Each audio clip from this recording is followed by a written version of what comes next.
Glycolysis, glycogenesis, glycogenolysis और ग्लूकोनियोजिनेसिस। ये ऐसे 4 टर्म है जिसको लेकर आपके दिमाग में कन्फ्यूज़न बना रहता है और इन चारों से रिलेटेड आपके दिमाग में जो कंसेप्ट है वो क्लियर नहीं होते और इन चारों टर्म से जुड़ा हुआ डाउट आपके दिमाग में बना रहता है। और सबसे बड़ी बात ये होती है कि इन चारों को हम इजीली कैसे याद कर सकते हैं। तो आज के इस वीडियो में आपका ये जो कन्फ्यूज़न है, आपका ये जो डाउट है, ये पूरी तरह से क्लियर होने वाला है, क्योंकि आज के इस वीडियो में मैं आपको ऐसे तरीके से समझाऊंगा कि आपको ये चारों टर्म अच्छे से समझ में आ जाएंगे और आप इसको ईज़िली याद कर पाएंगे। तो इन चारों टर्म को समझने से पहले आइए ये समझते हैं कि लाइसिस और जिनेसिस का मतलब होता क्या है, क्योंकि अगर आप इन दोनों को समझ जाते हैं तो आगे वीडियो अच्छे से समझ में आ जाएगा। तो आपको बता दें कि लाइसिस का मतलब होता है टूटना, और वहीं अगर हम बात करें जिनेसिस की तो जिनेसिस का मतलब होता है फॉर्मेशन यानी कि निर्माण। तो अगर आपको ये लाइसिस और जिनेसिस समझ में आ गया होगा तो आइए समझते हैं कि ग्लाइकोलाइसिस क्या होता है। तो ग्लाइकोलाइसिस में ग्लाइको प्लस लाइसिस है। तो ग्लाइको का मतलब है शुगर और लाइसिस का मतलब मैंने बताया था टूटना, यानी कि ग्लाइकोज का टूटना। तो इसे हम ईएमपी पाथवे यानी कि ईएमडेन मेयरहाफ पाथवे भी कहते हैं। और इसे ईएमपी पाथवे क्यों कहा जाता है आपको ज़रूर पता होगा, अगर नहीं पता है तो इस टॉपिक से रिलेटेड मैंने डिटेल में वीडियो बनाया हुआ है। अब बात करते हैं कि ग्लाइकोलाइसिस वास्तव में होता क्या है। तो ग्लाइकोलाइसिस एक प्रोसेस है ऑक्सीडेशन का, जिसमें कि ग्लूकोज का एक मॉलिक्यूल टूटकर 2 मॉलिक्यूल पायरुविक एसिड का बनाता है। तो ये जो प्रोसेस है कुल 10 स्टेप से होकर गुजरता है, जिसमें कि ग्लूकोज का एक मॉलिक्यूल 2 मॉलिक्यूल पायरुविक एसिड में बदलता है। और पायरुविक एसिड जो होता है वो 3 कार्बन से बना हुआ कंपाउंड होता है। तो यहाँ पर आप देख सकते हैं कि ग्लूकोज का क्या हो रहा है, लाइसिस हो रहा है, यानी कि ग्लूकोज का एक मॉलिक्यूल टूट रहा है, इसलिए इसको हम बोलते हैं ग्लाइकोलाइसिस। और ग्लाइकोलाइसिस होता क्या है, तो आपको बता दें कि ग्लाइकोलाइसिस सेल के साइटोप्लाज्म में होता है। और ये जो ग्लाइकोलाइसिस की प्रक्रिया है ये आपको एरोबिक और एनएरोबिक रिस्पायरेशन यानी कि ऑक्सी और अनऑक्सी श्वसन दोनों में ही देखने को मिलता है।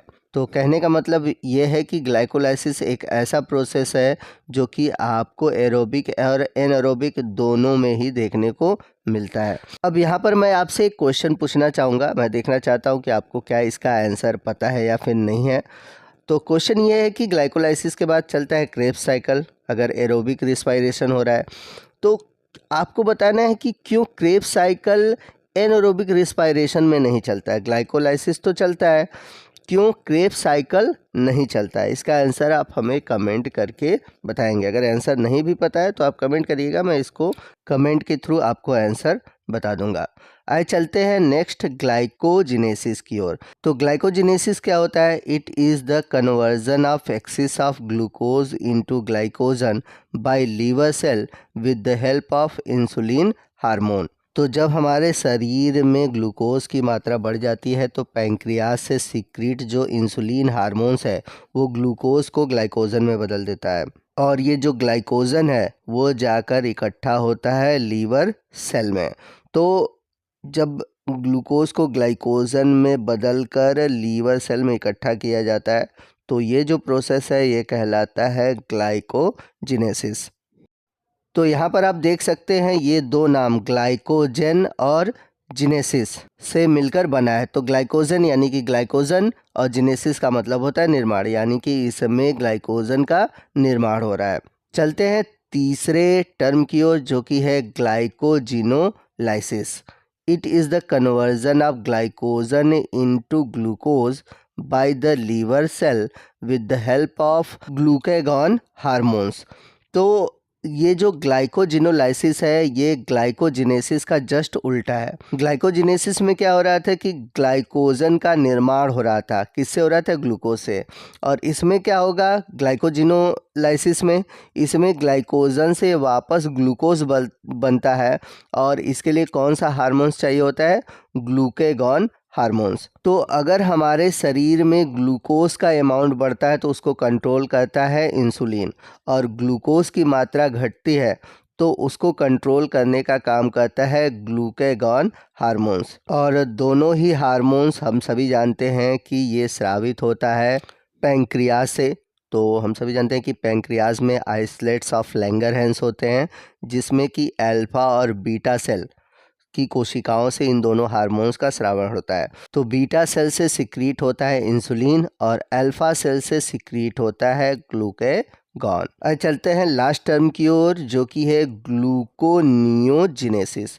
तो जैसा कि नाम से ही क्लियर है, ग्लूको यानी कि ग्लूकोज, और नियो का मतलब होता है नया, और जेनेसिस का मतलब होता है निर्माण। यानी कि ग्लूकोज का जो निर्माण हो रहा है या फिर जो ग्लाइकोजन का निर्माण हो रहा है वो नॉन कार्बोहाइड्रेट सोर्स से हो रहा है। जैसे कि अगर हम एग्जांपल के रूप में बात करें amino acid, fatty acid, glycerol, तो इन सभी नॉन कार्बोहाइड्रेट सोर्स से जब फॉर्मेशन होता है ग्लूकोज या फिर ग्लाइकोजन का, तो उस प्रोसेस को हम बोलते हैं ग्लूकोनियोजेनेसिस। तो आपको बता दें कि ग्लूकोनियोजेनेसिस तभी चलता है जब हमारे शरीर में कार्बोहाइड्रेट वाले प्रोडक्ट नहीं होते। तो उस दौरान amino acid, fatty acid, glycerol यानी कि जो नॉन कार्बोहाइड्रेट वाले कंपोनेंट है, उसी से ग्लूकोज और ग्लाइकोजन का फॉर्मेशन होता है। और ये जो प्रक्रिया होती है ये लीवर, किडनी और जो रेखी मसल्स हैं इनमें देखने को मिलती है। तो फिर से मैं आपको शॉर्ट में बता देता हूँ कि ग्लाइकोलाइसिस में होता क्या है कि ग्लूकोज को तोड़ा जाता है पायरुविक अम्ल में, यानी कि यहाँ पर ग्लूकोज ब्रेकडाउन होता है, इसलिए इसका नाम है ग्लाइकोलाइसिस। इसके बाद है ग्लाइकोजिनेसिस, यानी कि ग्लाइकोजन का फॉर्मेशन। और ग्लाइकोजन का फॉर्मेशन किससे होता है? ग्लूकोज से। और ये जो प्रक्रिया होती है ये प्रक्रिया इंसुलिन हार्मोन्स के कारण होती है। अगला है ग्लाइकोजिनोलाइसिस, ये ग्लाइकोजिनेसिस का उल्टा है। उसमें ग्लूकोज से ग्लाइकोजन बन रहा था, इसमें ग्लाइकोजन से ग्लूकोज बनता है।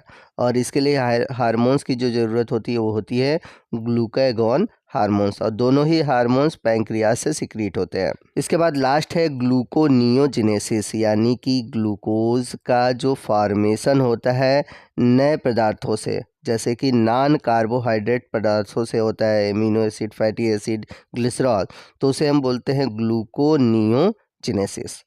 तो आई होप आपको ये चारों टर्म अच्छे से समझ में आ गए होंगे। फिर भी अगर कोई डाउट है तो आप हमसे कमेंट करके पूछ सकते हैं। तो आपको आज का ये वीडियो कैसा लगा कमेंट करके ज़रूर बताइएगा। वीडियो अच्छा लगा होगा तो प्लीज़ वीडियो को लाइक करिएगा, अपने दोस्तों में शेयर कीजिएगा। तो मिलते हैं अगले वीडियो में अगले टॉपिक के साथ, इसी तरह के और भी इंटरेस्टिंग और इन्फॉर्मेटिव वीडियो के साथ। तब तक के लिए जय हिंद, जय भारत।